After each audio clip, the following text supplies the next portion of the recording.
Hey, everybody. Welcome to the Players Take, episode 90. I'm your host, Justin DeSimone, joined by my co-host, the Cold Miser, Montrell Rice. Hey, what's up? What'd you call me, the Cold Miser? The Cold Miser, man.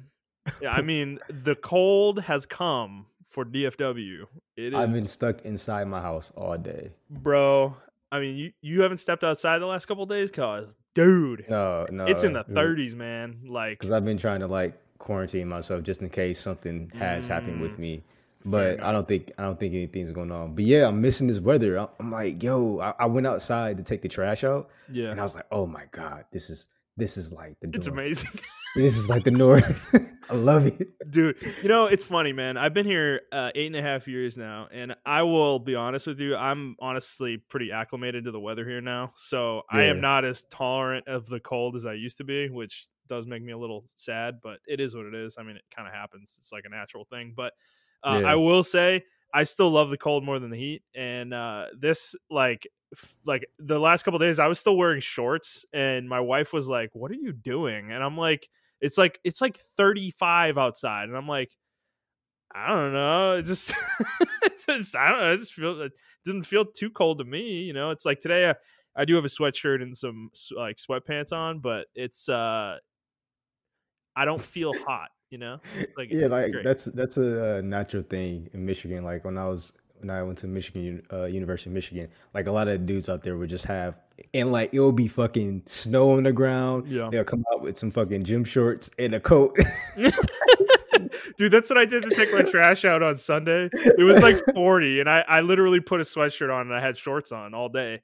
You know, and I just walked outside in shorts and a sweatshirt, and like there were literally cars like driving by me, and I probably looked like such a fucking idiot, you know. But I'm like, hey man, you know, you got to do what you got to do. I'm only gonna be outside for like 10 seconds, you know, so I don't need to put pants on for that. But you know, hey man, the cold weather's here. It's the chilly season has arrived, and it's come in a fiercer way than I feel like I've ever seen here in Texas, and I like it. I'm loving it. Yeah, hopefully you get some snow this year. Dude, oh my God, I'm desperate for it. You know what's funny about it, though, is that it would happen this year, you know, when we're working remotely, and it doesn't matter. We can still work. You know, they're not going to cancel anything. And so given that, it's definitely going to snow this year, and it's probably going to snow a lot, and it's going to be like insane, you know? So yeah. But we're not I'm looking forward to it, though, man. Looking forward to it. Right. Hey, me too, man. You know, bring Miss Kitty outside, like she'll freak out. You know, she'll be losing her mind. She'll be like, "What's this white stuff?" Screaming, going, "Aah!" You know. So, but I'll torture her with it anyways. So, all right, guys. So, this is not a weather show. This is a video game show that we post every week, where we talk about video games, video game news, and other topics pertaining to video games. We post at 6 a.m. Central Time on Fridays on Apple Podcasts, Google Podcasts, Spotify, Stitcher, and your favorite podcast app of choice. We are also on YouTube on Mondays, 6 a.m. Central Time. So let's get started like we always do with what we've been playing. Montrell, do you want to go first this week, my friend? Yeah. I mean, I played some little bit of Genshin Impact. So that's actually what I wanted to talk about at the beginning of the show. But I'm sorry.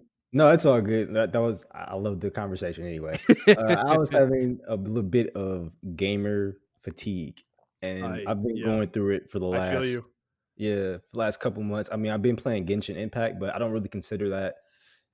It's hard to consider that like a game, if that makes any sense. So I just been trying to like jump from game to game to see what it sticks and everything like that. Xbox was offering Fallout 76 for free. Yeah. I saw this. Yeah. So which is interesting. The only reason I decided to download this game is because I don't know. This is some conspiracy bullshit. I didn't even say Fallout 76. Remind y'all. Never said it. I don't know what device recorded what the fuck I was doing, but I was on YouTube, and like a suggested video came up, and it was like this popular YouTuber. He's a Fallout YouTuber. Yeah. And he was like, you know, Fallout 76, the return of Fallout 76. Mm-hmm. So I watched it, and it was like 20 minutes. Oh, it was over at that point. You put yourself into the algorithm when you clicked on that video. Yeah, exactly. So, but that's the thing though. I didn't even mention Fallout anywhere, right? Yeah. So I watched it, and they actually did a total rehaul of the game.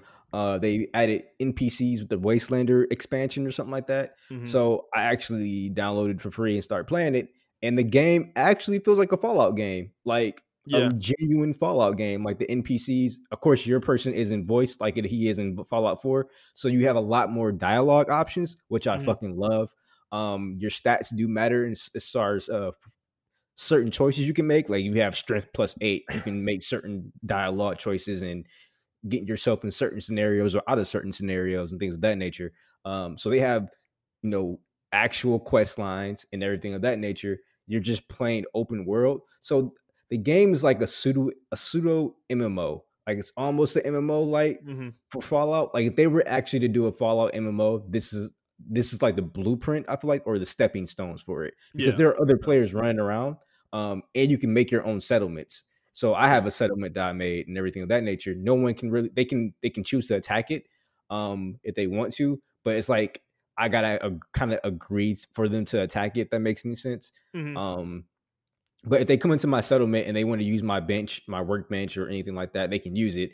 If they go into my stash box, it will automatically go to their stash box, if that makes any sense. Yeah. So I like that. And if a player tries to fight me, like I will have to return fire. So there are like level 270 players running around because they did some other update to where some of the enemies will scale to the player. So Mm. I don't know how that thing works because How have those people been playing that game that long? bro, I have absolutely no idea. Oh my gosh, If the diehards, game dude. was like this when it first released, then I'll understand, but it Yeah. wasn't. It was terrible. Hmm. um so yeah, they have like really branching quest line. I can tell they have like a ton of quests, like maybe 100 hours worth of quest lines and stuff like that, in game stuff, public events happening, and all this other stuff like that. So the game is really fleshed out now. I don't know about on PlayStation 4, but if you're on Xbox, you can play it for free. I think until the 30th. You can download it for free and play it if you have the Xbox Live. Not you don't even need Game Pass. So after the 30th, though, will you still be able to play it for free if you downloaded it, or do you have to buy it at that You point? got to buy it. It's $15. Okay, got it. Yes. So, but yeah, I've been playing Genshin Impact and League of Legends, One but more question Mhm. is all that monetization that we had talked about in the past on the news in the game still, like the subscription pass and all that stuff? Yes. I haven't found a need for it though, to be honest with you. Okay, yeah, There's certain stuff like repair kits. I yes, feel like you would need, but you get the atomic points, right? And each time it's almost like Genshin Impact, right? You complete a quest, you get a atomic point when you complete like yeah, a daily or an event or whatever like right, that. right, right, yep, So by the time I played like for maybe 9 or 10 hours on Saturday because like I said I was quarantined. So I accrued maybe like 100 to 200 atomic points. They okay, give you free atomic points when you log in, you're on your first login, and then you gain more by doing like daily events and quests and stuff like that. hmm, Um, and you can buy those repair kits from the atomic store and to repair your weapons. So I'm just like storing them and stuff like that. But that's really the only thing that's tied. Everything else is like skins. And if yeah, you want more stash stuff, which I don't see the need for stash stuff. If you're like getting really crazy and hoardery, I can see it. But yeah, I'm doing well to where I build stuff and manage my stash to where it's not to the point where I need like extra space, if that makes any sense. So that part, yeah. I mean, if you want a private world, I mean, if you want to have a single player, because you can do a single player experience. Like you can have a private world and just play the single player. Like you can play like a single player Fallout game. yeah, But I feel like I can do that with the regular base game, with playing with other players, because the world is so big and there's maybe only like at a given time, maybe like 30 or 40 players on the map. And the world is fucking huge. yeah, So, and they show on the map on dots where the players are. So you can see a mm, player move from one side to other map to the other side. But like I okay, said, it's so big and vast, and you have NPCs everywhere that sometimes you may run into a player that you don't even know it's a player or it's an NPC. So it's like that's how many NPCs are on the map and how many enemies are on the map and the quest and everything of that nature. So, and all the quests are voiced. Are voiced. The NPCs are voiced. Your character's not voiced, like I said. Is there like an overarching narrative, or is it more Yeah, like an MMO where it's like mini narratives? they do have an overarching narrative, and then they have mini quests, like little side quests, like a regular Okay, Fallout game. cool. Well, good on Bethesda for at least endeavoring to fix this game. It only took We them give them a 2 lot of years. shit. Yeah, which absolutely is true. That's the shameful part of it. But I guess we're here now though. So, if the game is at least playable now and is fun, then that does deserve some props. Yeah, and that's why I want to talk about it because I feel like they did do the team who did on it worked on this. I can tell they actually tried. Hmm. I've been reading the forums, like even New Vegas fans were happy with this shit. Like, and we're fucking hard to please because New Yeah. Vegas was a fucking masterpiece. But yeah, I mean, if you like Fallout, I say give it a chance. It's free, like I said, and even if you don't, if you have like $10 or $15 lying around, you can easily download a code for it on PlayStation or Xbox for like $15 somewhere. Hmm. So I think it's worth a shot. Cool. Okay, you said you're playing Genshin Impact some more. Where are you at with that game? Um, so I haven't got as far because I've been playing Fallout 76. I was trying to split my time into it. Um, I'm definitely reaching a point though to where I'm just like I don't want to say bored. It's just like I'm reaching that grind phase, even though I'm not even there yet. To be Yeah. honest with you, Yeah. I'm nowhere near it. But um, I hit it I'm around the trying same to. point you're at. Yeah, like I'm trying to. I'm only like level adventure rank 16 or something like that, right? But Yeah. like I'm trying to get my characters, all my main characters, up to the next ascendant phase, right? So they Yeah. can go to level 40. So I got Right. 3 of my characters. I just need one more. I'm trying to find the materials. I don't think that's just holding me up. I'm just trying to find the materials for that. Um, even though they tell you where it's located, like I'm trying to do it without a guide or internet. So I'm just trying to like Mm, explore the land and shit like that, which I yeah. actually do love. I actually love the level design in this game. It's like Yeah. around every Yeah. mountain pass, there's something to do, and I love that. Yeah. I think they did a really good job as far as that. I had the opposite effect with Zelda Breath of the Wild. Like there were long stretches of Breath of the Wild where there was like emptiness sometime. Or it's So literally just like a couple Korok seeds and that's it. yeah, There's exactly. nothing else interesting to do, you know. Yeah. So I do Yeah. like that. Yeah, I have been playing this game a little bit more than I was like the week before, this past week. And I'm at the point now where I'm trying to kind of finish all the content that's there. I'm not I don't want to shelve this game necessarily, but I'm kind of looking to get through what's there and move on to something else, more like in a mainline fashion. And I'll probably still log in and do the dailies and stuff and use my resin, which takes like 30 minutes maybe, which is fine with me, And then I'll probably wait till the major patch comes out to really like jump back into the game and really play it, extensively again. Yeah. Because I got through all the story quests that are in the game currently, the main story quests, the ones that are called the Archon quests or whatever. I finished those yesterday, and I still have a number of quests to do left, and there are some quote like story quests amongst those that are they take place with some of the major characters that are like part of the gacha or whatever, Yeah. and expand on their backstory and stuff like that. And I have some other side quests to do and stuff, and I'm still exploring the second area pretty extensively too. I haven't really explored a large amount of it, maybe 33% if I'm lucky of it. So I still have a lot to do in the game, but I feel that weariness that you're talking about, where I still like this game a lot, I really do, but it's just the way it's designed is so restrictive that the motivation to like grind isn't there because you really can't, and a lot of it has to do with the resin system, but a lot of it is just the way the game doles out kind of resources to you, is that you don't like you'll extend your characters right to the next phase, and then the stuff you need to kind of level them to get to the phase after that, to like get to like the max part of the phase after that, is like exponentially higher. Yeah. And I'm at the point now where I'm leveling my characters from 50 to 60. And I have a few at 60, and I'm trying to get them all to 60 and get their weapons to 60 and get them ready for ascension at the next phase. and I'm out of EXP materials for characters, and I'm kind of living and dying off of what quests give me and what I find from chests, and then what the battle pass gives me, basically. And it's just coming at such a slow rate that I am not like able to get enough stuff in a day of grinding really to level more than like one character up 10 levels, and it's like Yeah. there's like 20 or 30 more levels after that, and it probably, this problem just gets worse and worse and worse the higher you get. When I run out of story quests and exploration to do, I can imagine how bad this feels, or it's going to feel, where it's just going to turn into this slog where it takes me 20 days of playing the game in order to level a character up 10 levels, and that kind of sucks, because then what that does is that makes pulling for new characters completely unappealing. They've like made this system so tight that once you use your pulls and you have a party you're happy with, there's no reason to pull anymore, Yeah.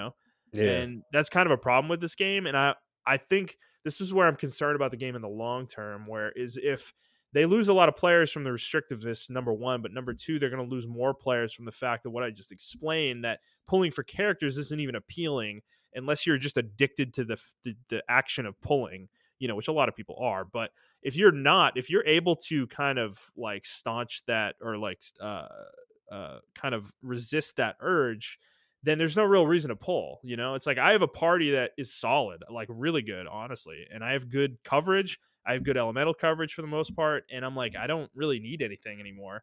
And so I'm basically at the point where I'm just like saving my currency, dude. I think I have like 8,500 of the whatever primo gems or whatever. Yeah. And I'm just saving them up. Like I don't have a need to do anything with them. So it's like that makes me worry though that later they're going to power creep characters in order to force you to pull new characters because the old ones aren't good enough anymore. And that's something I'm definitely concerned about in the long term for this game. So I'm interested to see the first few patches, what kind of changes they make. They have already announced that they're going to be increasing the resin limit from 120 to 160, which, I mean, it's kind of a band-aid. It doesn't really do a whole lot. It's going to help people like me who play once a day, and I can use 160 resin now in a day instead of 120, which is nice. And that will allow me to finish the resin daily battle pass task that is there. But it still doesn't fix the problem, because if you use all your resin and you keep playing, it's not recharging any faster, so it's like you're kind of in the same spot. It's like, okay, you got to use 40 more resin, but that's really it. It doesn't really help that much. So they have some things to do for sure. I can already see some bitterness kind of forming in this community as well, because the game is what it is right now, and we're all waiting for patch 1.1. But I think people are pinning a little bit too much of their hopes on 1.1. I really don't think there's going to be some nice stuff in it, quality of life features and some changes to the game, but they're not going to fix everything in one patch, So, gotchas tend to have a very long life cycle, and they get a lot better the longer the game is out generally. So, it's one of those things. If you stick with the game, I think it'll be worth it in the long run. But right now, it kind of sucks. So I wouldn't blame you for dropping the game. Yeah, it looks Like like I've they're told kind of. you. Yeah, sorry, go ahead. No, I'm sorry. Like it looks like they're like slowly implementing characters. Like they just announced another character, I believe. They were about to Yeah, no, release. they have Klee is the banner character right now. They're going to do one every 2 or 3 weeks. So it's going to be a very slow trickle of new characters, which is smart, obviously. I think this is a game where characters are really valuable. So the gacha pulls are inherently like really valuable as they are. Like if you get a character, that's super valuable because you get access to stuff that you didn't have before, gameplay you didn't have before, an element maybe you didn't have before, and in a style of combat you didn't have before. So it's you're gaining something really valuable through the gacha, which is why I understand the stinginess of it. But at the same time, like I said, once you get what you need, it's like you're kind of good. So I'll be interested to see what they do going forward with it. But the yeah, I don't know. It's just I think the game is fun. Like I told you, and I think I recommend this to other people who are interested in this game, but maybe have been turned off a little bit by some of the things we've talked about on the show or you've heard elsewhere. The game's storyline is totally 100% free to play, doesn't require you to pull in the gacha at all. Like, you can totally do it with the free characters. And I think that alone is worth the investment of like 20 to 30 or even 40 hours. Yeah. And if you get hooked on the rest of the game around that, then great. That's awesome. That's great for you. If you don't, you can just dip out, and once you finish the content, and move on and come back when there's a few more story patches in a year or two, Yep. So that's kind of what I recommended to you, and I recommend that to others as well, because it's totally free to play. So content is not being withheld in terms of like major story stuff. So they're withholding it in other ways. Yeah, just the way they have the character. Because I want to pull more characters, but it's just like I don't want to spend more money. And then even if I do spend money, it's like I feel like I'm going to get locked out soon. Like that makes sense. So you might not get what you want either. And it's because I told you I put a little bit of money into this game, and I didn't get exactly what I wanted, but I've gotten characters that, like I said, I have 3 5-star characters now. I have Chi-Chi, Venti, and Kaching, the lightning sword character, and the 3 of them are fucking awesome. Like, all 3 of them are excellent characters, and I'm like, I'm good. I'm just chilling now, dude. I'm like, I wanted Diluc, who's like the fire claymore character, but I'm just like, fuck, I don't need him. I have like a nearly maxed out Zhang Ling, like Constellation Max Zhang Ling. I'm like, I don't really need another fire character. Like, she's awesome. So, and she's a 4-star. So I'm just like, I don't know. I'm like, I'm good. I'm just going to chill with the party I have. I'll pull at some point when some characters release that maybe fills a niche I don't have, but otherwise I'm just going to hang tight, So it's like, and maybe I've gotten a little lucky. Some other people probably have not gotten as lucky. The thing is right now, though, is that almost every 5-star in the game is good, like the 5-star characters. So any of the ones that you pull are worth it, Yeah. So have you gotten one yet? Actually, I have not got a 5-star character. I haven't pulled in a while though, because I refuse to put more money into it. That's just me being stubborn. You're just saving up the currency you get through play. Yeah, and like I know I'm like super against gotchas and loot boxes and stuff. I personally don't think this game is super predatory. It's predatory. It's hard to explain because it's like they lock you out of stuff though. So like I said, it's like anti-predatory almost. Yeah, because it's getting a new character is not appealing because you can't level it. Yeah, So it's like it's weird. I don't know. It's just really weird. Like I haven't really put any money into it because I just don't feel the need to right now. Yeah. I like the party I have set up right now, and I'm going to continue to go through with that party. I want to get to adventure rank 20 so I can try to get what's her name? Zing Zhang Ling. John Ling. But I don't think I'm going to be able to get her before the time runs out. Oh wait, actually no, it's Barbara that you get. I think at 20. Okay. They're giving away a free Barbara if you can get to level 20. I think it's adventure rank 20 before 1.1. So maybe put in a weekend or two and grind that out. I don't think it'd be that hard for you to get there. Honestly, the levels for me now are starting to really be a grind. Like I played all day yesterday, and then I played a lot on Sunday as well. And I've gone up maybe 2 or 3 ranks. I went from like 31, and I'm about to hit 34 adventure rank.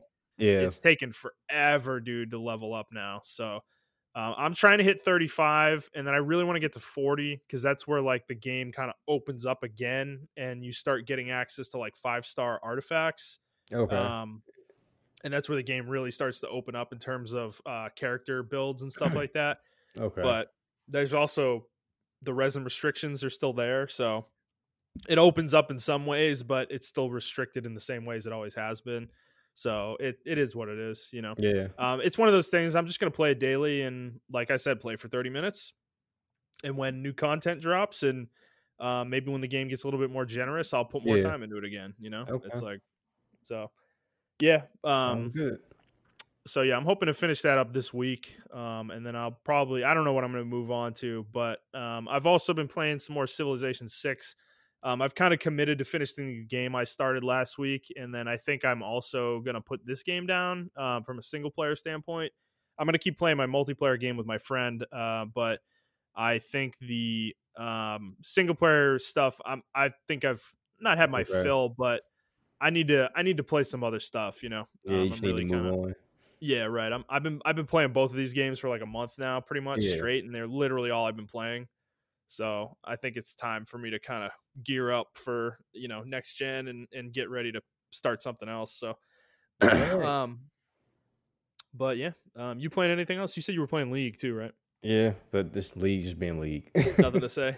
Yeah. I mean, where are you at with League, man? Are you just playing it because you're just like it's just a thing you do, like it's a habit of yours, or is I it like actually you enjoy the you still game. genuinely enjoy playing it? I still genuinely enjoy the game. I play now that I have like friends that I play with. I genuinely Okay. enjoy the game. Oh, so you're doing Um, that regularly? yeah, Okay, we cool. we have a group chat and we they want to practice certain characters and they're Fuck not at the man. rank I want to play at. So Yeah. they trying to get to my rank and I'm just like, well, I hope you grind to that rank and I'll go on my Smurf account and just help you grind on that. So Man, I should just get on and play with you guys. Damn. I know I'd have fun, dude. If we had a full five, like a pre-made, like I know it'd be a lot more fun for me that way. yeah, Because I wouldn't feel that like pressure of like being in a pub and people talking shit to you or whatever because you had a bad game or whatever. That's just like prevalent in MOBAs. But yeah. I mean um, that's all we do is just play pubs and that's it. Like we don't really I mean, we obviously we like, cuss and yell when we fuck up, but like we don't at each other. No, we don't do that. So well, I don't know, man. Let me know next time you're on like on a weekend. Let me know and maybe I'll jump okay, on. all Um, right, and I can start messing around and I'll feel more like I think I'll feel more open to play characters I normally wouldn't try, I think in pubs. okay, Because that's what I need to do. I need to figure out who I'm good with and who I like in League, and then I'll probably be more open to playing it.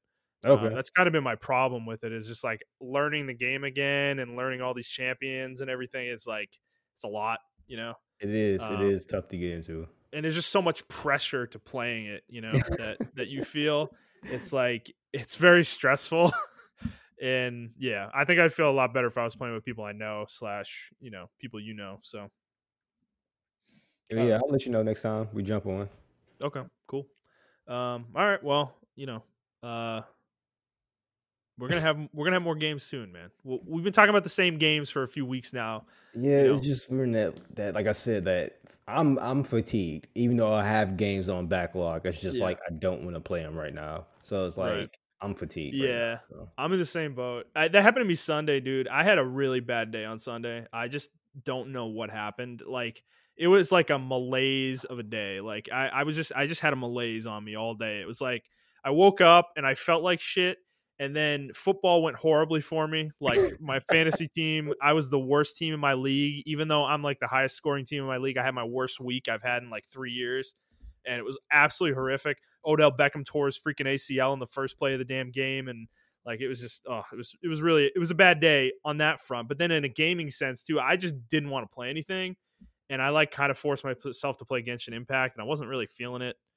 But I was like, I don't know what else to do with myself right now. You So know what? Sunday was a weird. I don't. Maybe it was something in the weather because I felt the exact same way. I was super hyped when the Lions won. Don't get me yeah, wrong, yeah.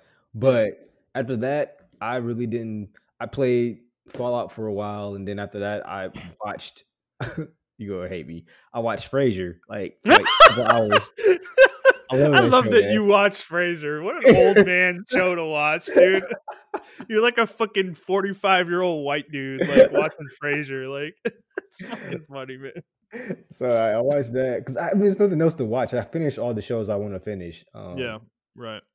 So one show I did like that surprised me. I don't know if you'll like it. It's called The Good Place. I watched it, and that show is actually pretty funny and good. I need to check it out. It's over now, right? So I Yeah. could probably binge watch it. Yep.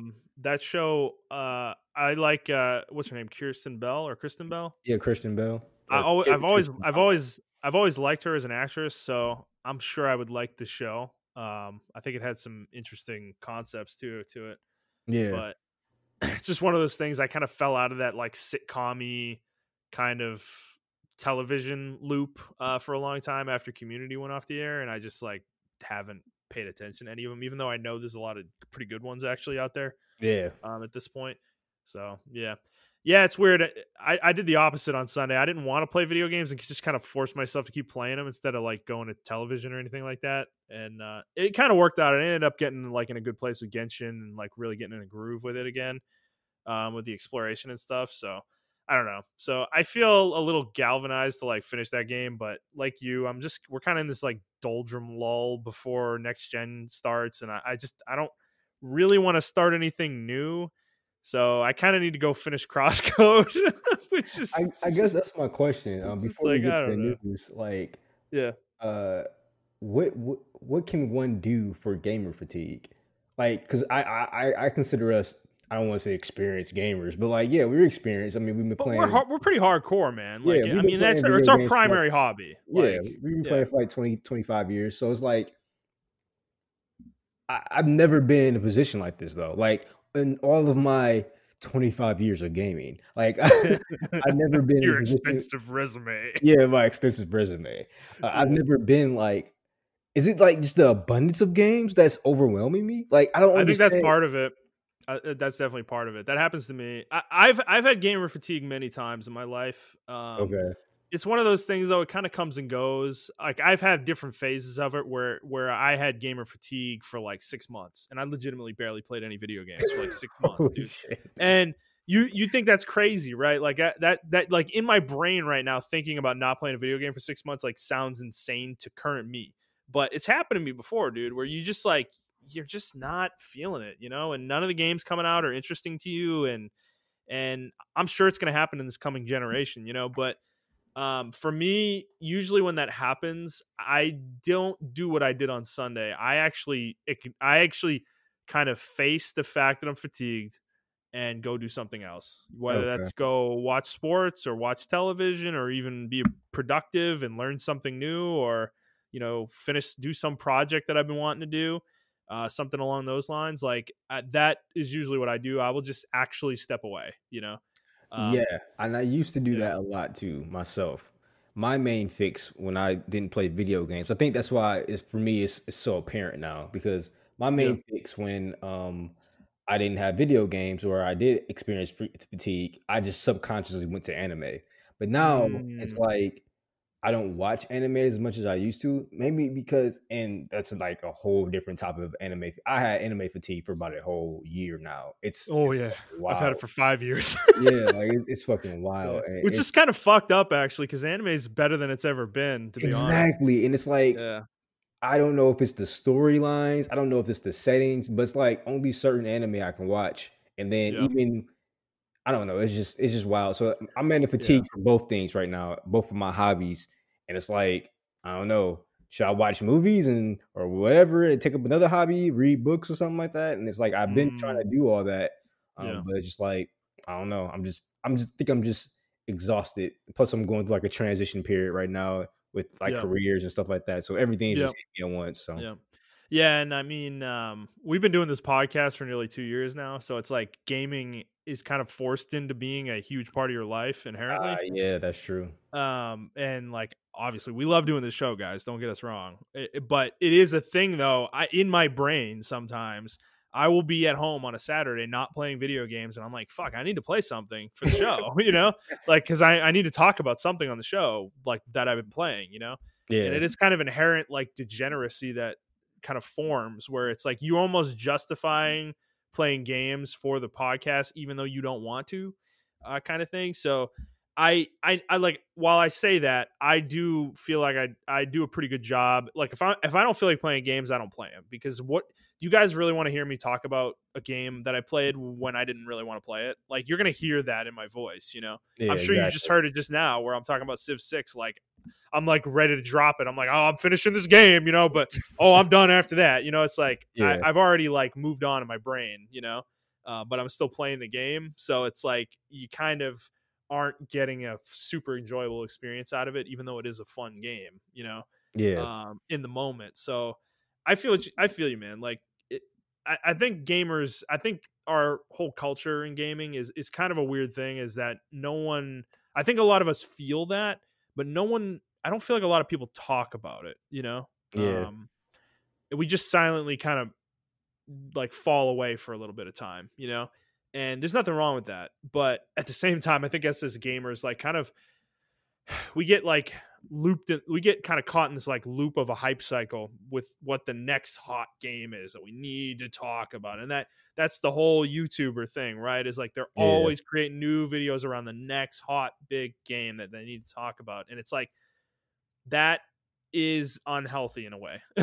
It's like people are talking about like Avengers last month. I just was like, I can't with this game. And then people are talking about Hades this month, and there's some other games that are coming out that came out this week. I think Watch Dogs is coming out this week, and I'm just like, dude, there's too many games. Yeah, I can't keep up with it. And you're right. I mean, the gaming stratosphere has certainly changed from 5 years ago. Yeah. It's like, especially for me, like everything, because the algorithms and cookies and all that other stuff like that, everything is tailored toward gaming. So it's like, even when I go on Twitter, like Twitter's like, hey, this new gaming article just came out. Why don't you take a read? When I go on Google, Google's like, hey, look at this gaming thing. When I go on YouTube, it's like gaming stuff. And it's like, I didn't really have that like 8 years ago. So it's like, and on you're top getting of blasted with it. Yeah, you're getting constantly berated with video games, which sounds like a awesome thing. But it's like, it sounds like paradise. Yeah, but it's like, but I think for us, like we lived in a period of time, and I think younger people would probably have a harder time understanding what we're talking about.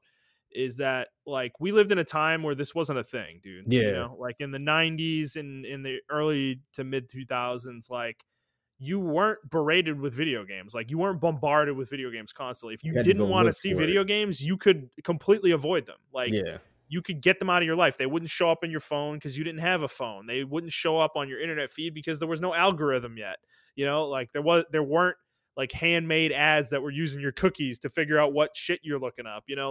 That stuff didn't exist. Like it was like, yeah, sure, you got Game Informed, but dude, you could just throw it in the trash if you didn't want to see it. It was like whatever. Or you could just throw it on a shelf and never look at it again. And if you didn't want to play games, you didn't have to. And I mean, you don't have to now, but it's like you are saying, Montrell, like it's just constant. You can't get away from it. Like my phone is curated for me. Like my Google feed is curated for my habits, Like I get football stories all the time. I get video game stories all the time. And I get very specific ones, that it knows that I like this type of story. And it's like after a while that's exhausting. And you would think like that would be great because I have the same thing, right? Video games and basketball. That's all I have on my phone.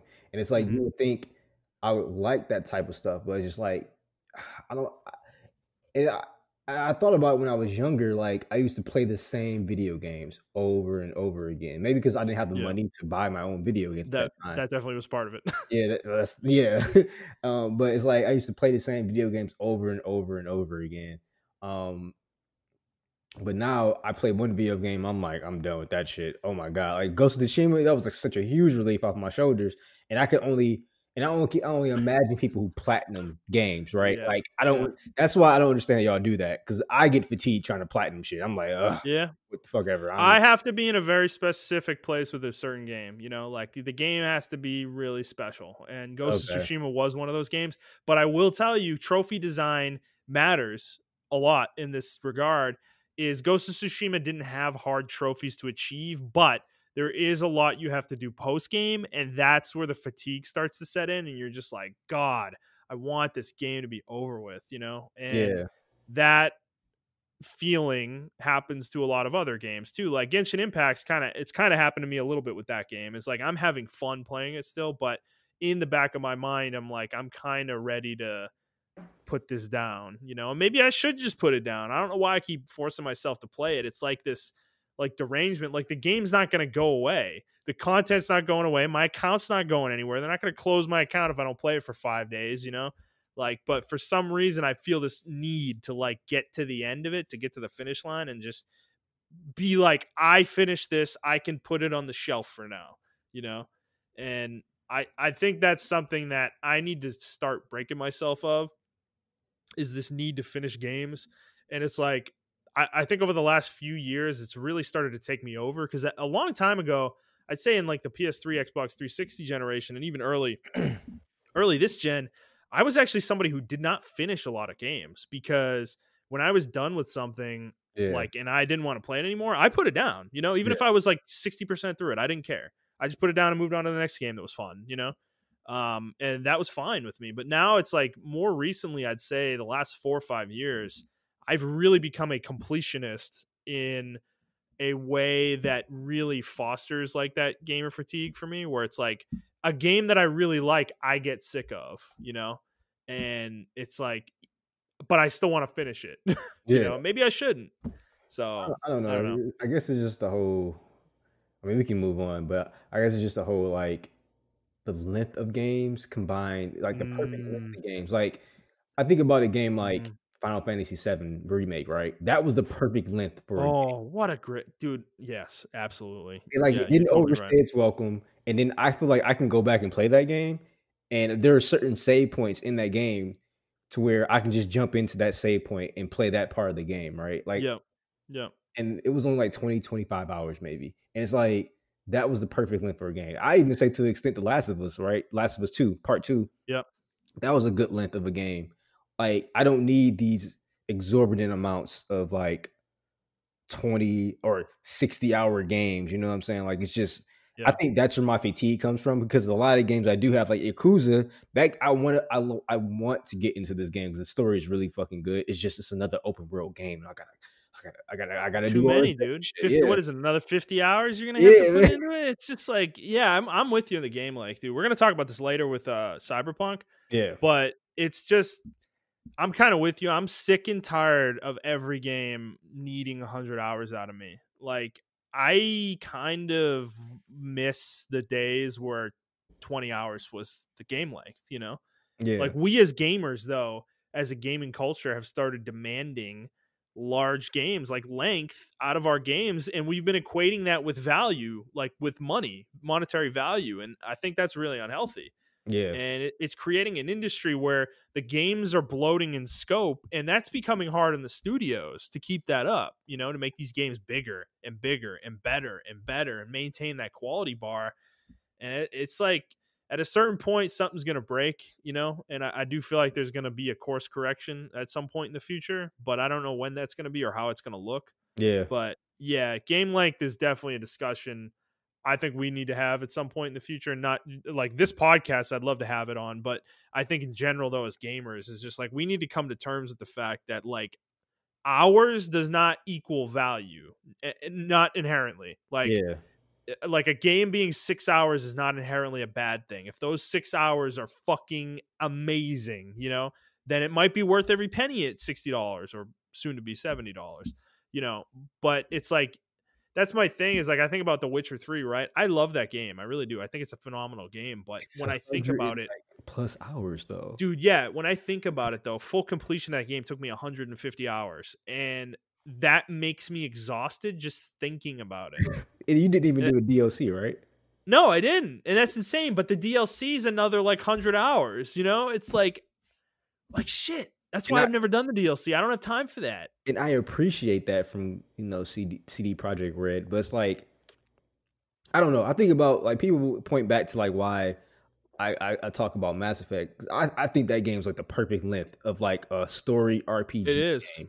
Like Yeah. you get 20 hours, maybe 30 if you want to do a little bit of extra shit and take your Yeah. time. Yeah. The first Depending Mass on- Effect took me 30 for full completion. yeah, and then it depends on the difficulty you're playing it on too, right? So it's Yeah. like if you want to do certain builds and stuff like that, all that stuff. But like 20 hours max for each game, at 60 hours for the entire campaign. You may get $10 for DLC, may add an extra 2 to 4 hours depending on the DLC. And it's Yep. like that was the game. And I got a full story out of that. And I loved it. And it's like, but then I look at like Witcher, people like, Witcher is like, you like Mass Effect, bro? Witcher's way up there. It's even better. And it's like, I want to finish The Witcher because I know the story is good. Like, I got Yeah. halfway through, I got like 40 hours into it, and I'm like, yeah, this story's fucking phenomenal. Then I walk Yeah. out like out of the main mission, and it's like I got 100 more hours to go, and I'm just like, holy fucking shit. Well, the problem is the side missions are almost as good as the main ones. Like Exactly. it's side content that's designed as main content where you'll get side missions from story characters that you just did a main mission for. And the side missions are legitimately just as fucking good as the main ones. Like I'm thinking of the Bloody Baron in particular. You remember that? Did you do that mission, dude? Yeah, I After you did that mission. start? That mission is an amazing. Like it's a side mission, and it hits so emotionally hard.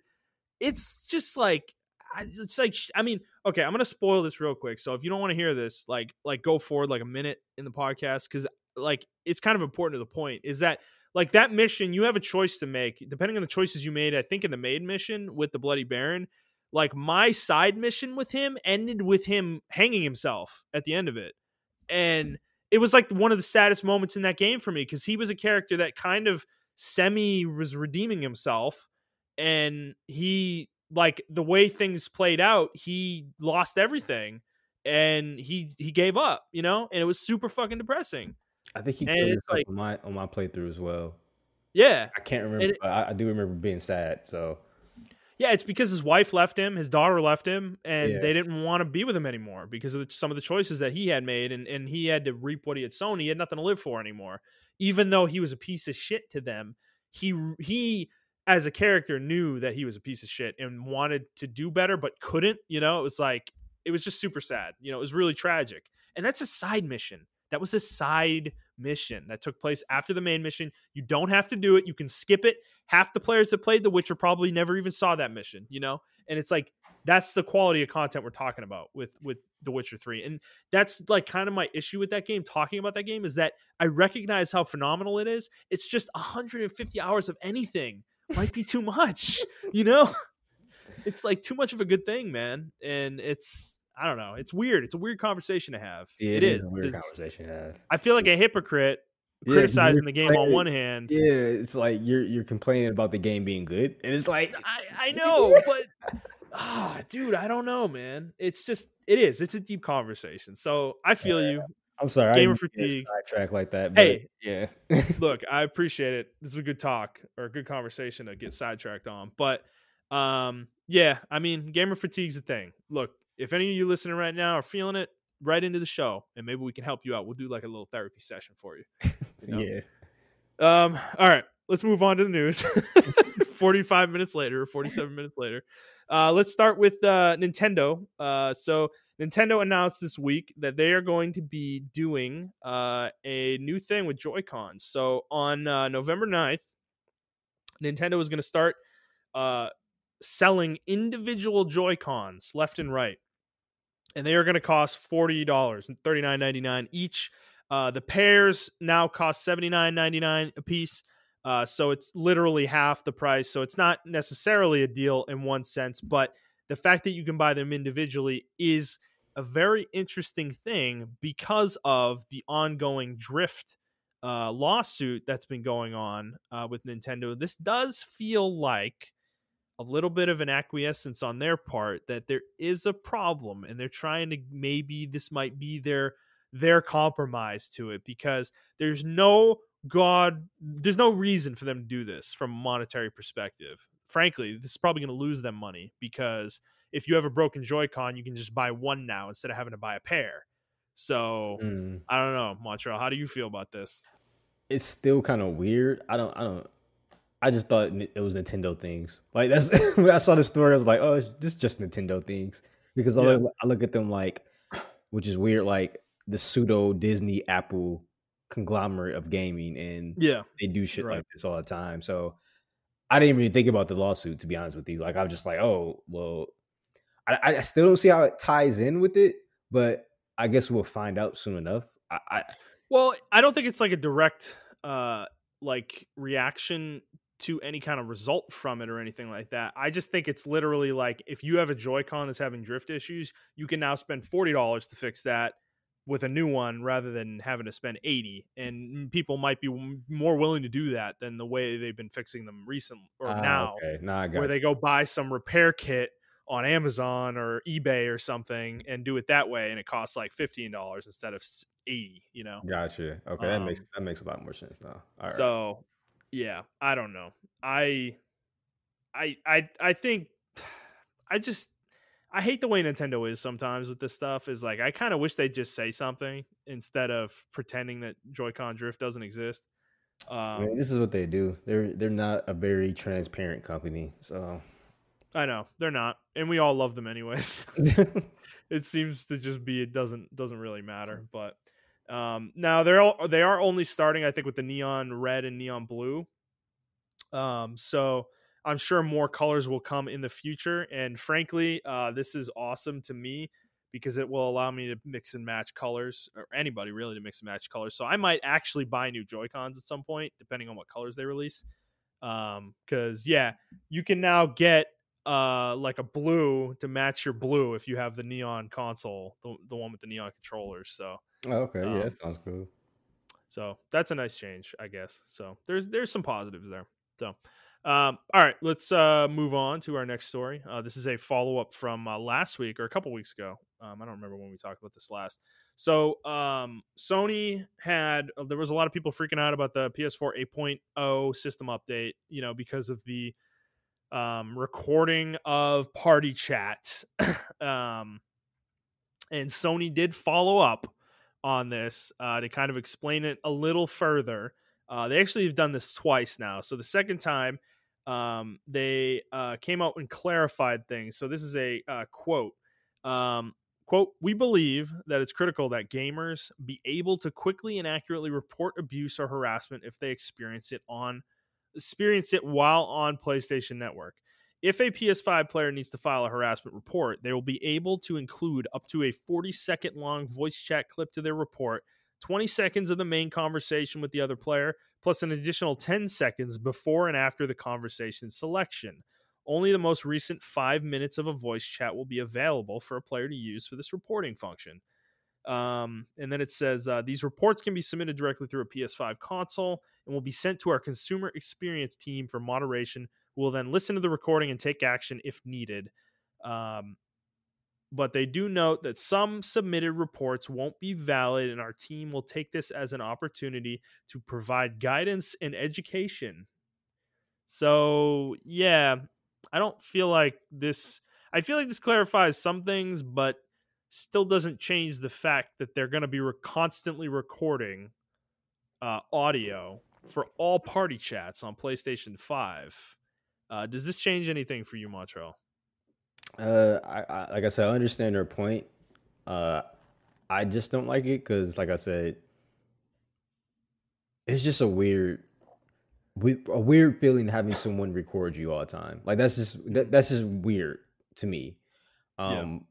Well, and knowing they're doing it too. Yeah, knowing they're doing it. And then, like I said, like for me, in my instance, like there are sometimes random people coming to our conversation all the time. So it's like, what if one day like someone forgets to lock their party and then two other people are having like an inside conversation about something and another person gets offended by it, but they weren't part of that conversation in the first place.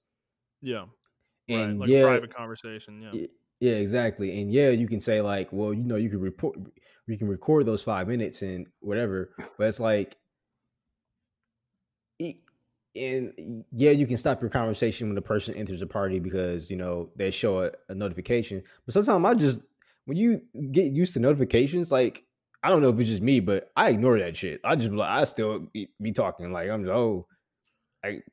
like I don't know. Sometimes it's like especially when you're engaged in a game, like say I'm playing Monster Hunter or something like that. If I'm engaged in Monster Hunter, I'm not going to be, even though a notification may pop up, I'm not going to care about that notification. I'm instantly going to forget about it like 30 seconds later because I'm, hunting a fucking monster right now. So it's like, it depends. It's a weird scenario. That's all I got to say. Like, I understand why they're doing it. It's just weird in my opinion. Well, yeah. Also, what if you're away from your PlayStation, and you don't even see that person jump into your party? Like you literally weren't at the console when the notification pops up, Oh, and you're having I didn't even think about that. And you're having like a private conversation with someone right next to you. Like, yeah, right. Yeah, exactly. Because, if you're in a party, like, and somebody just jumps in, like, I could be going to get a drink or something. And like you said, like maybe my wife comes in and, we're talking about something and, maybe it's a little off color in some way. It's a private conversation with your spouse, it's like, we all definitely talk about things I don't think we talk about with other people, with our spouses. So I don't know. Yeah, I'm totally with you on it. I don't know. It's this explanation, like it's definitely, they're being a little bit more transparent than I would normally expect from Sony, but at the same time, doesn't justify the action here. I get what they're trying to do, and I do hope this is an altruistic thing where they are really trying to clean up some of the like dirty gamer talk that happens in games, because it's definitely a problem within gaming culture. But yeah. I'm just afraid it's not going to be used for that. I think it's going to be used a lot of like harassment stuff where people get induced into saying something, or because you're cherry picking 40 seconds or 20 seconds, even you can curate how much time it is, and I don't know. I think there's going to be a lot of issues with this for Sony, and I would not be surprised if in a couple of years we're talking about a story about Sony shutting this functionality down, because this could be a hassle for them, honestly, in a way they're not expecting.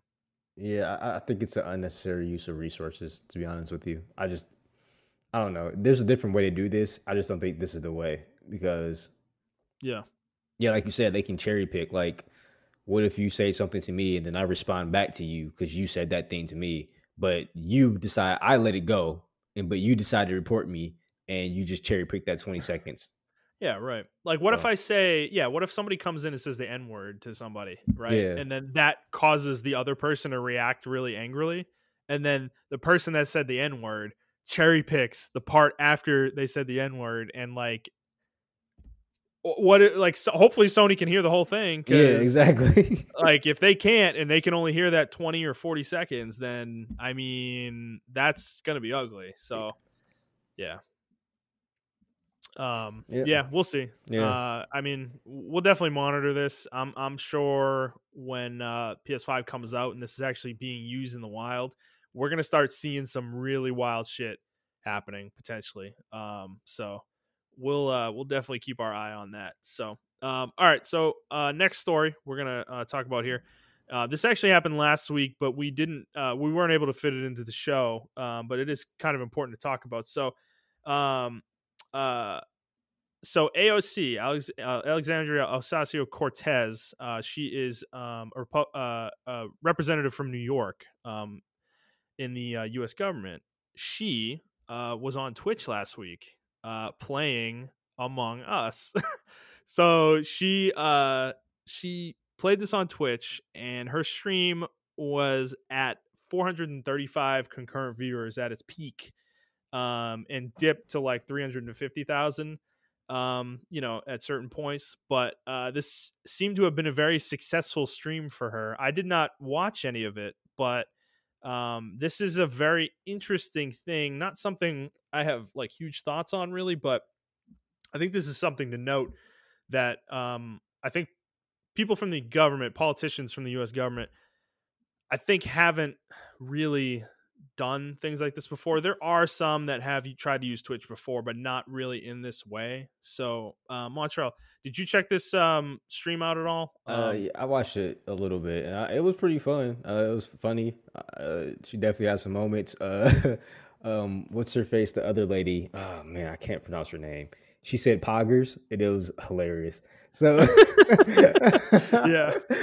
So I just think that's funny. Like, they're using slang that we use and everything of that nature, without trying to get to. Oh, her name's Omar. Yeah, the other lady's name's Omar. Oh yeah, is it Ilhan Omar? Yeah, Ilhan Omar. She said poggers, and like the chat went crazy because I got the chat recording and stuff, because they're like, "Oh my gosh, you know what poggers mean?" Which means player of the game, if you guys don't know. So we say poggers or POG. But yeah, I thought, I don't want to get too political and like right leaning or left leaning or whatever, but I just want to say this speaks to our politics in general. I feel like, without trying to be ageist, this is what young people need to get to vote. Yep. When you see stuff like this, like, I don't need Hillary Clinton 4 years ago saying, "Go out there and Pokemon Go and vote." It's like, what? What are you talking about? Shut up, you freaking boomer! Like, what are you talking about? Like, I just was and then she's like dabbing on stage and shit. It's just like, oh my god! But like, this was, and you can say like, this is obviously a political stunt, but of course, it's such a But the thing is, it was genuine though. Like, she's a genuine gamer. Like, exactly. She's she understands the culture, and she's like made references before, and she clearly plays games. Like I don't think that is like an act from her, you Yeah, know. So when she does this, I think this is extremely smart. Like politics is honestly, it's a saying that you go where the people are, you know, and the and people are Twitch. online right now. Yeah,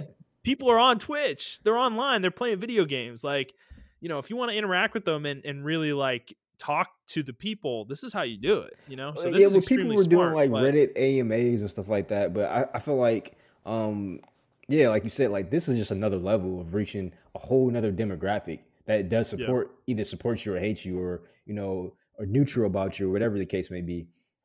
And I feel like there's been this, especially in the political world, there's been this whole dark cloud over video games. Like Mm-hmm. whether it be the left or the right, you can go on Fox. I remember Fox News wrote that whole story about fucking Mass Effect having homosexuals. You can have sex in there, and I was like, oh, Yeah. yeah, that's a thing. Like, Yeah. and then And video games are still blamed for violence all over the place. exactly. Dude, you know? I was just about to get to that, and I remember MSNBC was talking about, after the shootings, like, well, these, guns. People are the video games are so realistic with their guns now. It's all this. I'm like, and it's just like, it's just so It's just refreshing. ignorance all over the place. Yeah, Yeah. it's refreshing to see that she's blurring that line between politics and Yeah. video games that so needed to be done. Like, Well, and I totally agree with you. I think politicians, honestly, I think the political realm has really ostracized gamers in a lot of ways. And I think that's a kind of a big reason why the gaming sphere is kind of like it is a really political place, but I think there's a reason why people are so anti-politics in games is because I think the political realm has just like kind of thrown us to the dogs. They don't really give a shit about gamers, you know, yeah, even though exactly. we are a huge market, we're a huge demographic. There's a ton of Mm-hmm. younger people that play games, and even at this point, middle-aged people that play games. And at a certain point, these dinosaurs in politics like kind of need to get with the times here and understand like this is when you were talking shit about video games, you are hitting a lot of people. Like, Yeah, and they might be exactly. less for you know. So I think this is a first step for sure, and Yeah. it's cool to see like whether you support AOC or not. Like I think it's a smart move. I think it was a genuine thing to do for her too. It's kind of feels like a natural next step for her, and the things she's doing. So yeah, it'll just be interesting to see. I mean, because honestly, our generation is, and even the generation before us, like they are getting to the age of becoming politicians, you know. And a lot of us grew up on video games, so I think you're going to start seeing a lot more of this in the next 10, 15 years, honestly, and it would make sense. So Yeah. it's a cool thing to see. All right, let's move on. We've got another story about streaming here. So this also happened last week, but we didn't have enough information yet, and I didn't really feel comfortable putting it on the show. So some stuff has kind of happened here, though, and I think it's a good time to talk about it. Oh So my god, this is Alex the worst Hutchinson, take.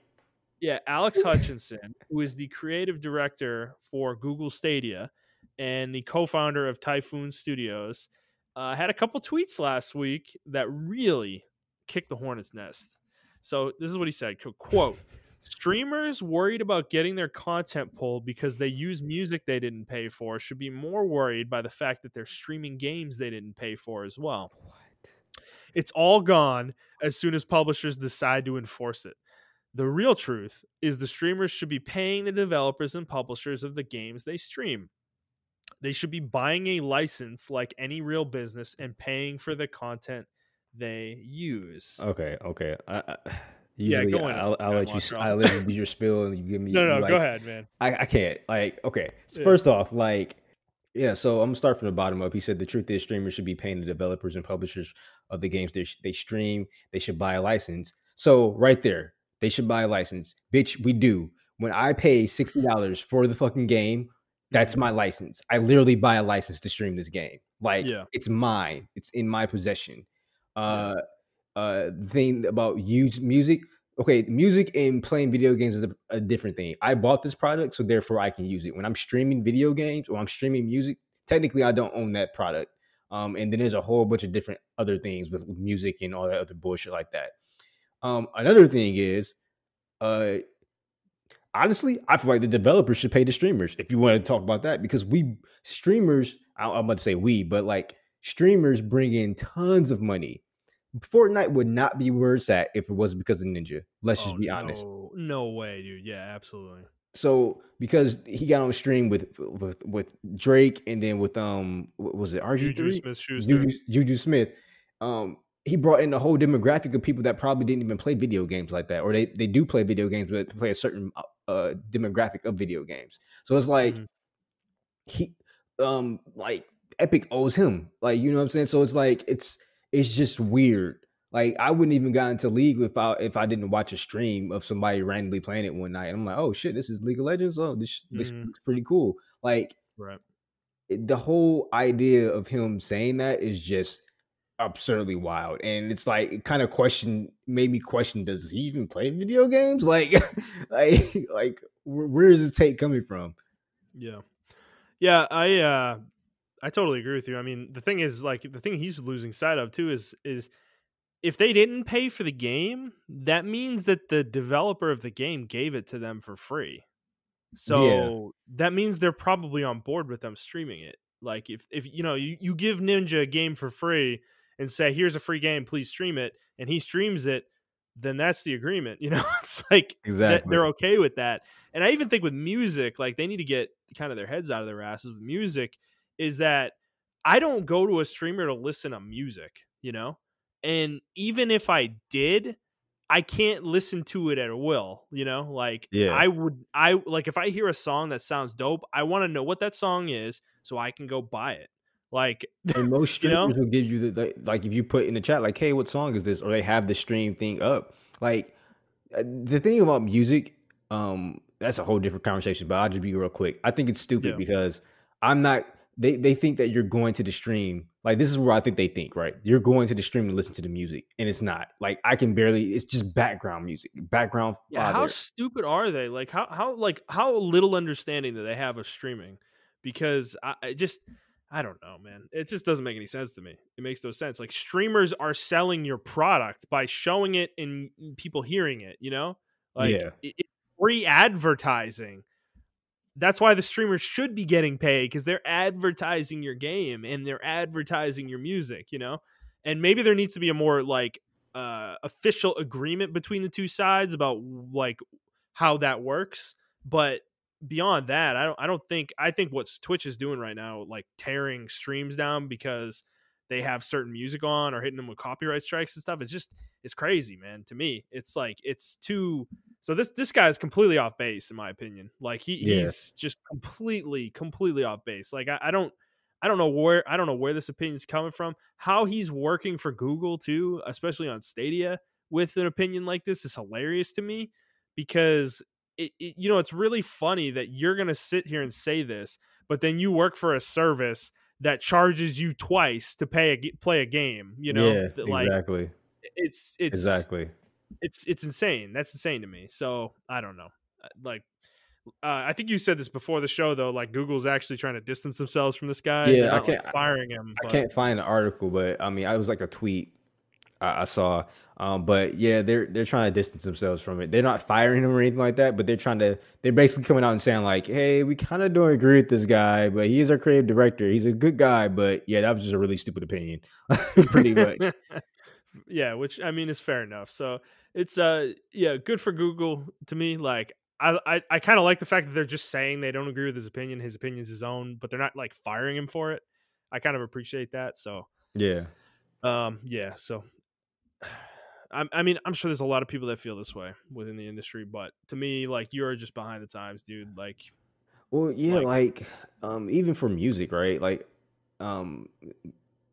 T-Pain, right? He obviously, he's with the times, he's a gamer himself, and he was like, yeah, you can stream. He gave permission for people to stream his music on his platform, and it's just like, because he knows, he actually saw, like, when people listen to their music on the stream, he actually gets a piece of that, because people come back and they still download his music on streams, and they still, you know, whatever.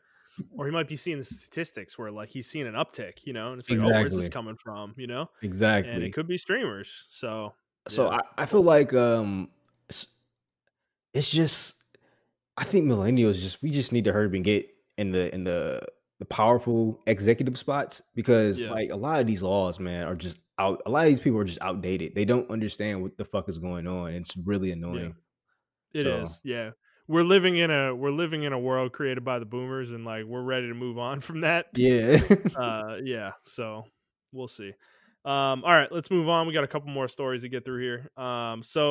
Destruction All-Stars, which is a fairly I'll say generic looking game that is a basically like a car battle royale game that it kind of looks like a weird twisted metal, but it you can looks get out of the car with your characters, and it looks like a I don't know. typical first party launch game for a console. Like a It first year really launch game, like it that you definitely will never does. touch again ever again.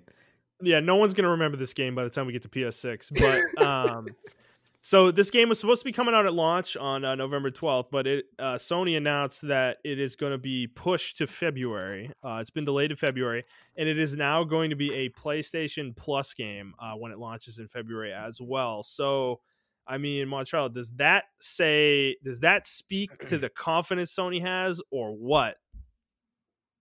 I mean, I'd be confident too if I look at those pre-order numbers. So shit, just like, Yeah. Oh man, yeah. I don't know, man. yeah. I feel like this game's gonna, like I you did said, I get think. scared. One thing with this story, I didn't put it in Yeah.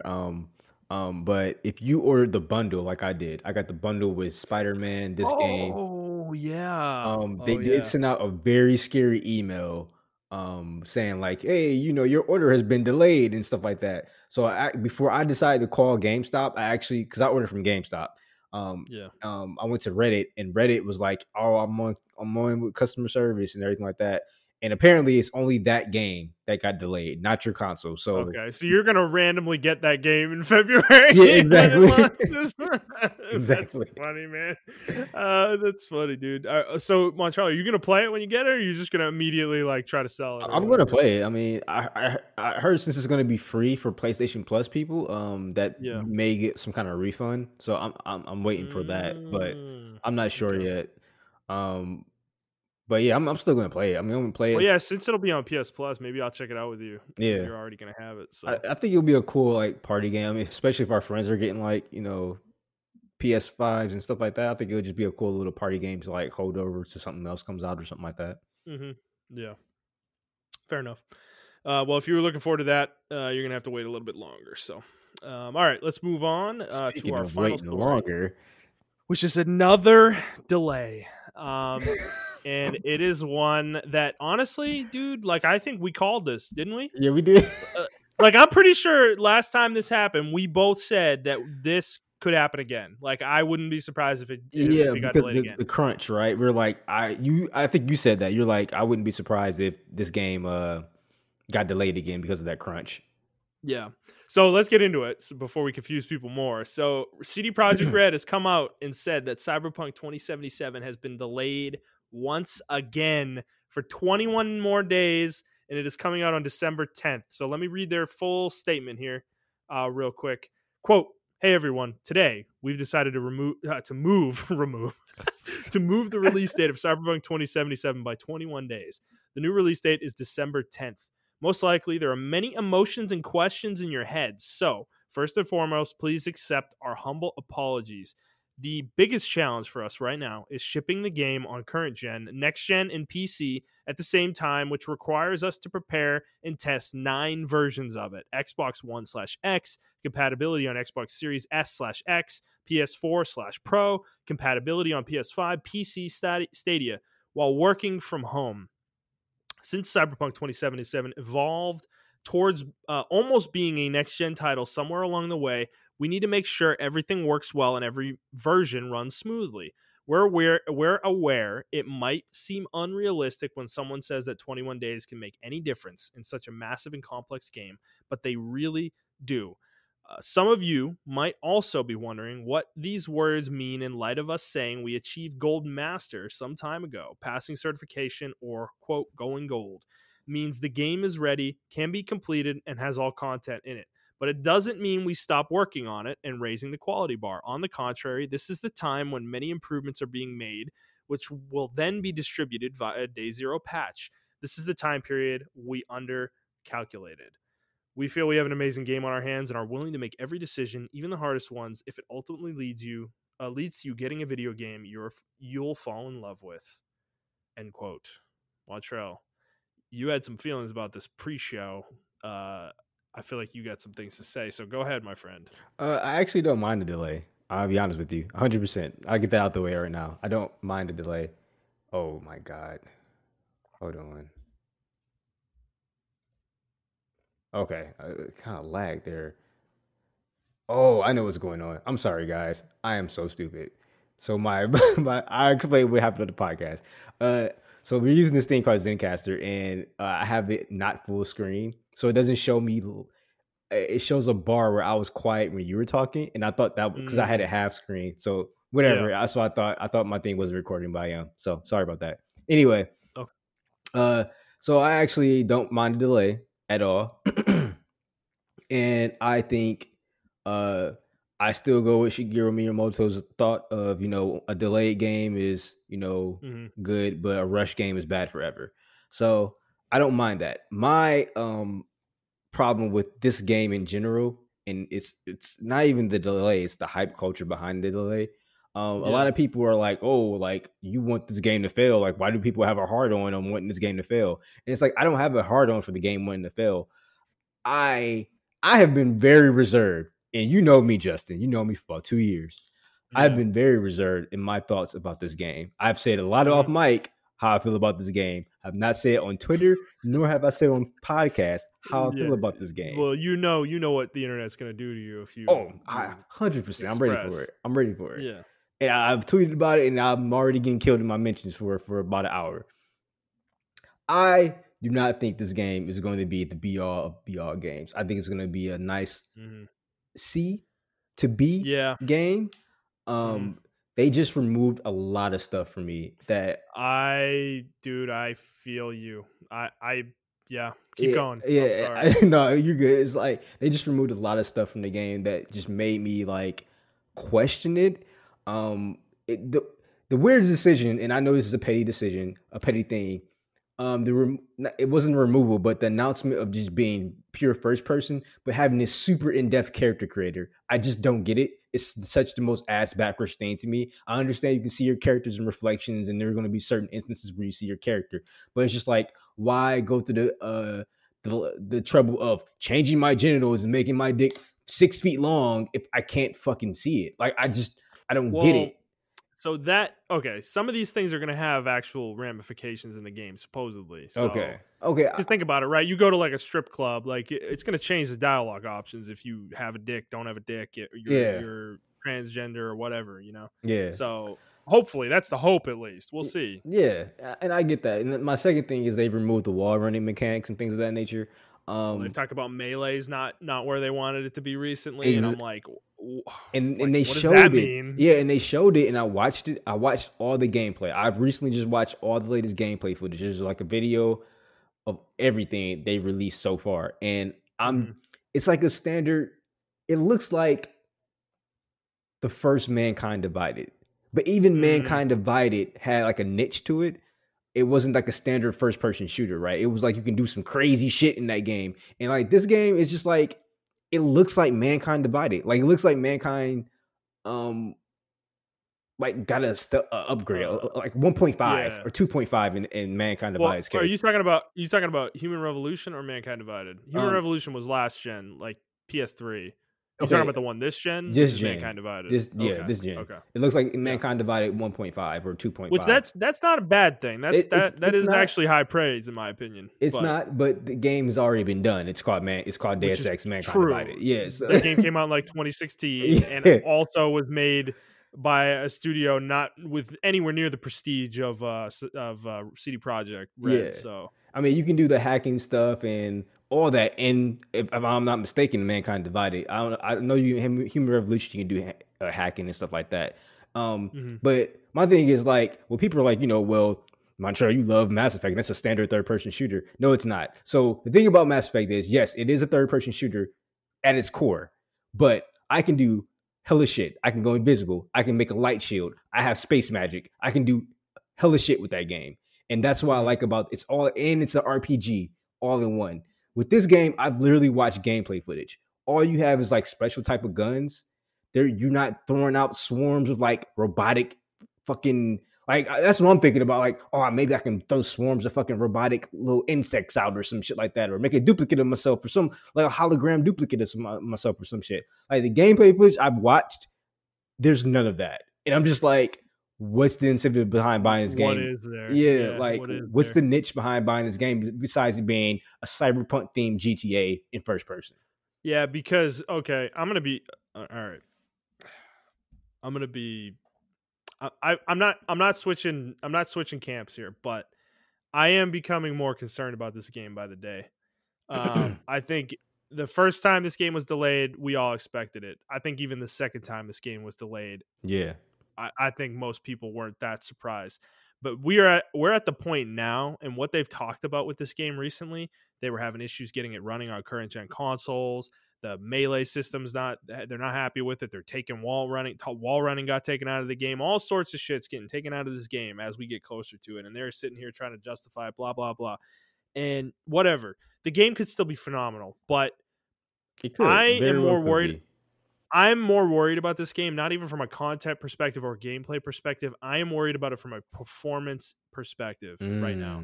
Okay. I don't think this game is going to come out and be ready for prime time on current gen consoles like Xbox One and X and PS4 and PS4 Pro. I think this game is going to run really poorly on those in certain places, and it could even be running poorly a lot of the time. That's what these kind of delays kind of are for, honestly, because that's the final stretch of a game's release is like before it's released. That's where they fix the stability. Generally, that's where it comes together, and the fact that they need 21 more days to me indicates I think they might be in a bad spot and they know it, and they don't want to ruin this game's release, but they also don't want to push it to next year because this game, I think this game could have a really bad reception. Honestly, if I'm right, performance issues abound. The other thing about this is this game is not coming out on next gen on December 10th. Oh, it's not going to be on PS. No, they say that in this quote. They say we're preparing and testing 9 versions of it. Xbox One/X. Keyword here: compatibility on Xbox Series S/X, and then compatibility on PS5. They're not saying PS5 version, Xbox Series SX version. They're saying compatibility, meaning backwards compatibility, meaning you're going to be playing this game even on PS5 and Xbox Series S/X. You're going to be playing the last gen version of the game in backwards compatibility on those consoles. Now, that might still increase performance. We don't know. But they're not going to be officially 100% optimized versions of the game for those consoles. And that fact, I think, is definitely going to be lost on a shit ton of people for this game. And because that means the next gen versions are coming next year, and they might come in March or April or May, or who even knows. And to me, that's humongously disappointing. And honestly, I just want them to delay the game till next year and do a simultaneous release on everything. To me, like, I don't want to play this game on current gen consoles, dude. I don't. I just do not. I think it's going to be a bad experience or a severely degraded one. Yeah, you're right. And I don't know. So I guess with the compatibility, my question is, will it still run? Like if I have an Xbox One or Xbox Series X or a PS5, will I reap the benefits of the SSD drives in those? We don't know. That's kind of the question, is depending on how they do the emulation or whatever they're doing for the backwards compatibility, those effects could still be there, but they could be mitigated. They might not be fully taking advantage of the SSD. Because think about it, right? When you emulate like a PS1 game, dude, it doesn't load like you have an SSD. Yeah, you're right. It loads like it's a PS1 game, and it takes forever. So I don't know. we've heard really good things about Xbox's back compat, but we've not really seen PlayStation's. We've not heard very much about it, and Yeah, it I don't could know, just be dude. a simple emulation. I mean, There's a lot of questions here, yeah. and yeah, I mean, they should delay the game. Honestly, like just delay it again. December 10th is late. Late. That is the latest they can do it. Like the But I agree latest. with you though. I feel like they're trying to do what Destiny did, where they pulled it off on 6 consoles, and it's just not. I mean, well, 5, I think, 4 or 5, but Yeah. it's just not going to work here, in my opinion. You have to, yeah. I mean, there's too much riding on this game. I don't want this game to fail because I don't like the kind of game it is, but I want it to succeed because other people may enjoy what kind of game this is. You know what I'm saying? If that makes any sense. Dude, if this game's good, this could be my favorite game in the last 10 years. Yeah. But and just from what I saw, it's I just chalked it up as, oh, it's not the game for me. But I will if you enjoy it, and if 90% of the player base enjoy it, I'm happy for y'all. Like, and I applaud y'all, and I applaud CD Projekt Red. It's just the game wasn't for me. But that doesn't mean I want the game to fail. I just want this game to. I don't want it to die under the hype expectation.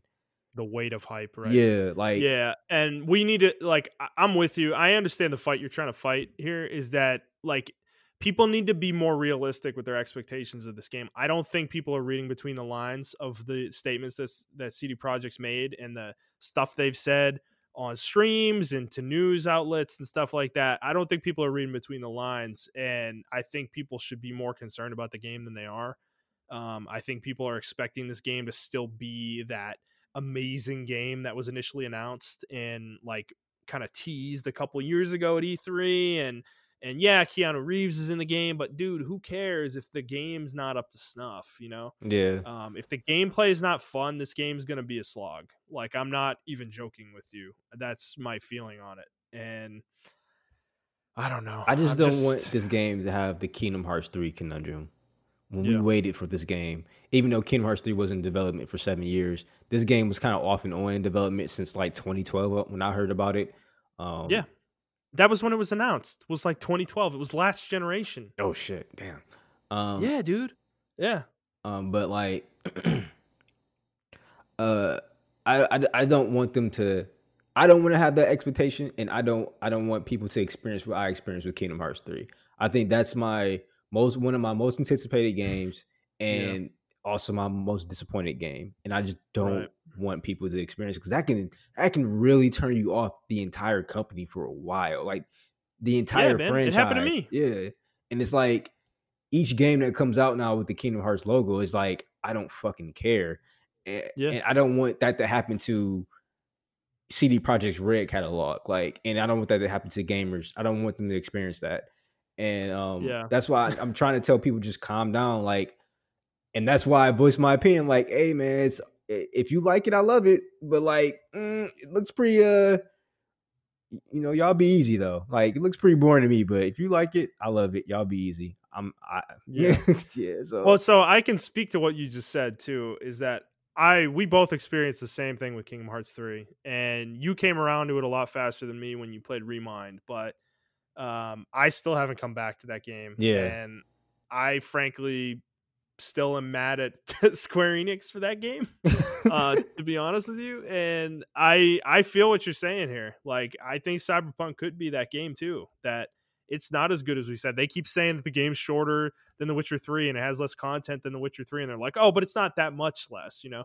And I mean, we were just talking about earlier in the episode that The Witcher 3 has too much content. So that aspect to me is a good thing. I think they streamlined it. You know what I'm saying? That makes any more sense. Yeah.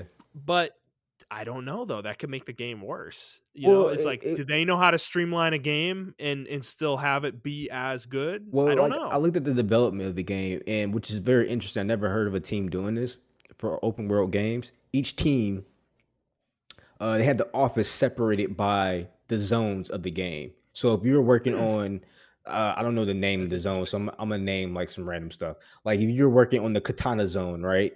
Your office and your team had a specific part of the office boxed off named Katana.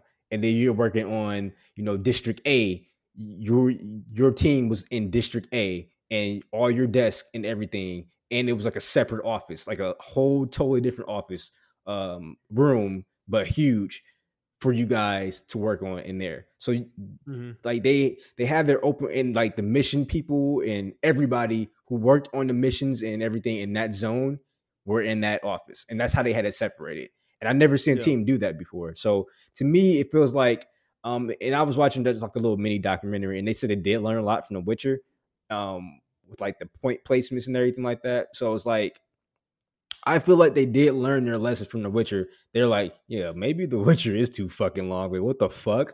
like, yeah, right. They were replaying it, and I'm like, God damn, yeah, it took me like literally 2 weeks to, yeah, because like my friend told me he doesn't really play The Witcher. He doesn't like The Witcher at all, actually, because he thinks it's like really boring. And I had that same sentiment too. But I had to like get into the game.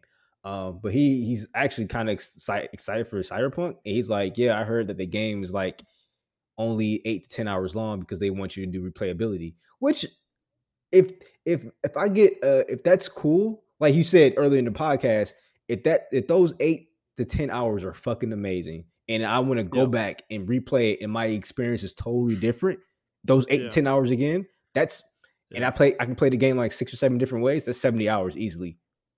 And and they're completely different experiences too, exactly. right? Like you go to different places every playthrough, you know? Yeah. Like, and that could be the game. And honestly, though, I'm going to tell you the truth, though. If the game is like that, though, is 8 to 10 hours, and it is meant to be replayed so you experience like all the content in multiple playthroughs, people are going to be very upset. Yeah, they are. They're not going to understand it. They're not going to like that. And that's going to be interesting. It's going to be very we'll see, dangerous. dude. Yeah. This game, I'm becoming very morbidly curious about this game in more than just like, is it good or not?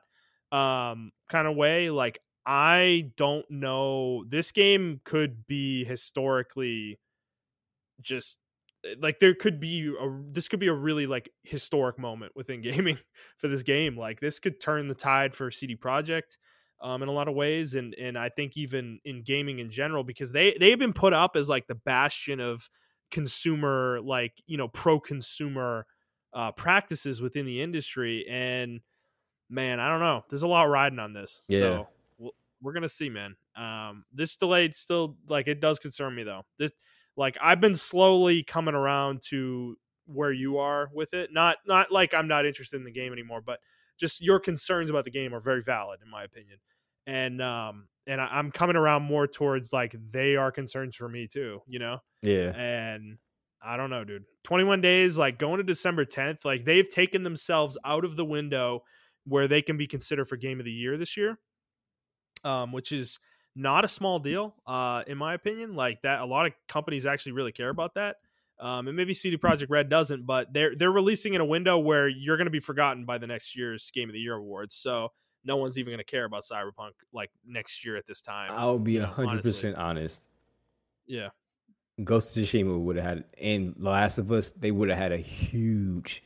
I don't care if this game was like really good. Like, those games are really fucking good too. Like, they had competition, and maybe that was another part of the reason too. Because they knew they had competition. I know the Game Awards is a really big thing, but that this year, like we talked about last week, like off mic, this year had a lot of just competition off rip, and it's going to be interesting to see who the Game of the Year is for this year. But next year, like you said too, it's too early. Like, they need to release it around that March, April time before it can still be fresh in people's minds. That'd be perfect. Yeah, dude, think about this. This comes out on next gen next year, right? This game is gonna blow up the narrative that generations take forever to get started. Like, this game would be the game, you know, if it was as good as we all like, as a lot of people expect. Like, this game could just blow that completely out of the water and just get us like on the ground running with next gen, you know. And I don't know, man. I feel like this date, December 10th, is awkward and does not work for a game of this caliber. Like, what game can you think of that is this high profile has ever released on December 10th? Ever? I can't think of I would say Destiny, but that was November too. Yeah, like, Destiny was September. Oh, that was September. Fuck. Yeah, you're right. Both of them were. Destiny 1 and 2 were both September. And like I'm thinking of like Nintendo games like Xenoblade Chronicles X and 2, but those aren't big games, dude. And like Those I are think sleeper hits. I think Smash Bros maybe came out in December one year. I think it was Melee actually that came out in December. But again, No, I that was think in a For You different came time. out. One of the Smash What is Brothers it? For You, Smash Brothers For You. I think that one came out I think it was December. Melee. I'm pretty sure it was Melee Okay. that came out in December. Um, But again, that was a different time though. It was like 2001, dude. You know, like we didn't think about games the same way. And frankly, that game, like as much as it's a cult classic, I And think then even at the time, I don't it's think not it as sold big that as what much. this is. Yeah. Yeah. So it's like I think this is strange, and I again, I'm going to say this again for the third or fourth time now. I think another delay is frankly likely. I think they're going to think better of this the closer we get to the date. To be honest with you. Yeah, they're gonna have And to, and I wouldn't even be mad. no, I wouldn't either. I just think they're digging themselves a hole though. They should have just done it now, and they're gonna piss their fans off, dude. I think people are already at their limit of tolerance with this, and they're gonna be pushed over the edge if there's another delay, in like 3 or 4 weeks. You know, so we'll see. We'll find out. Okay. Montrell. So we had a mini topic of the week planned, but we kind of ended up going a lot longer than we thought on these topics. Do you want to push this to next week? Yeah, I think that gamer fatigue one kind of filled up the rant. Yeah, Yeah, right. I apologize about that. I think we'd be. Hey, no, man, that was a good talk. I think we'd be overloading the people a little bit if we kind of added some more to it. So yeah, I think we're gonna call it there. Montreal, I do have one question for you. Yeah. Before we go, how are you excited about next gen right now? Yes, actually, I'm. And you know what's funny? It's not even the tech. It's not even the games. The technology. I'm just so ready to get off this Yeah. old tech. Like I'm ready for SSD, bro. the SSD, Give it man. to me. Inject it in my veins, please. I think that's Dear God. the biggest piece of technology that's come out in computers and gaming within the last 10 years. Like this is really going to set us forward. Yeah. So I agree with you. And like everybody, you're going to hear this podcast on Friday. That means we will be 13 days from the launch of the consoles when you hear this. So in I think 3 shows from now, we'll actually hopefully have some real impressions on the consoles for you. So we shall see. So that's exciting. All right, guys. So we're going to call it there. We hope you liked the show, but if you did like the show, please like the show, review the show, subscribe to the show on whatever feed you're listening to it on, and please share it with your friends. If you'd like to interact with either of us on Twitter, you can do so at iTrap for the Hokage for Montrell. That is the number 4, not the word. I am at ThunderNut01, and this show is at The Player's Take. If you'd like to send us a question, you can do so on Twitter, or you can send us an email to theplayerstake01@gmail.com. And that's going to be it for us this week, guys. We hope you enjoyed it, and we will see you on the next one. All right, bye.